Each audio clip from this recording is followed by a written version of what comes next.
Today I'm going to speak to you about my idea for using government information and data to create multiple applications that generate user activity, enhance service delivery and create economic development opportunities across the state.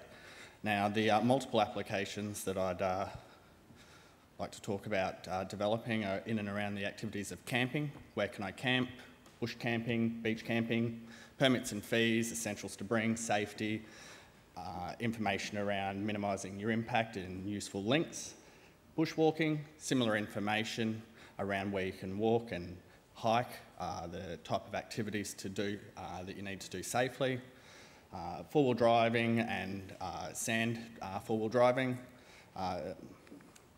trail bike riding, mountain bike riding, hiking and climbing, adventure recreation, family and friends activities, and wildlife encounters.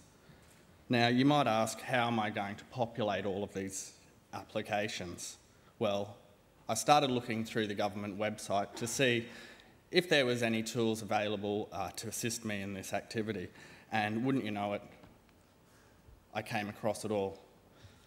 The government already holds the information needed to populate these 9 mobile applications in the Department of National Parks, Recreation, Sport and Racing website.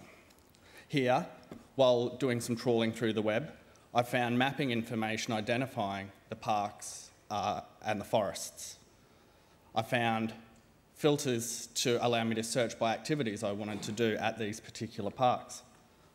Icons representing facilities found in the parks, maps showing me where conservation areas were,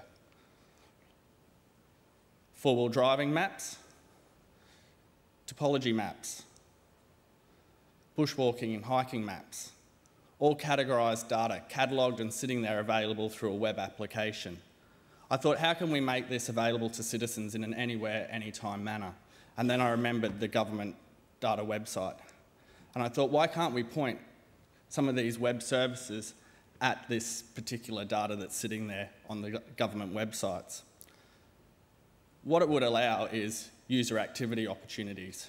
By populating the applications with this backbone of information, users can then create trips, time routes and tracks for mountain biking as an example, take pictures and videos, create calendars and share with friends and family, publish checklists, and overarching through the use of plugins inside the apps can share out through common social media platforms.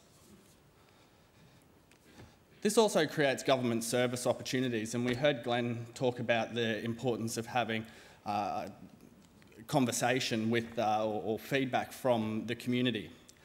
Through a service-oriented architecture, you could collect payments for fees and permits, make bookings for your campsites, or use the plugins to publish park alerts. You could also take external data feeds from sites like the Bureau of Meteorology for weather updates. It also provides great economic development opportunities.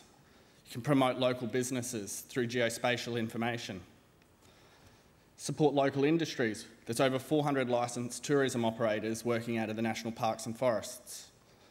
You can publish promotions, campaigns, run competitions, run advertising, collect payment royalties. Or if we looked at strategic partnerships, actually working with Tourism Queensland and the Australian Tourism Data Warehouse to publish information that already resides in their databases. Thank you.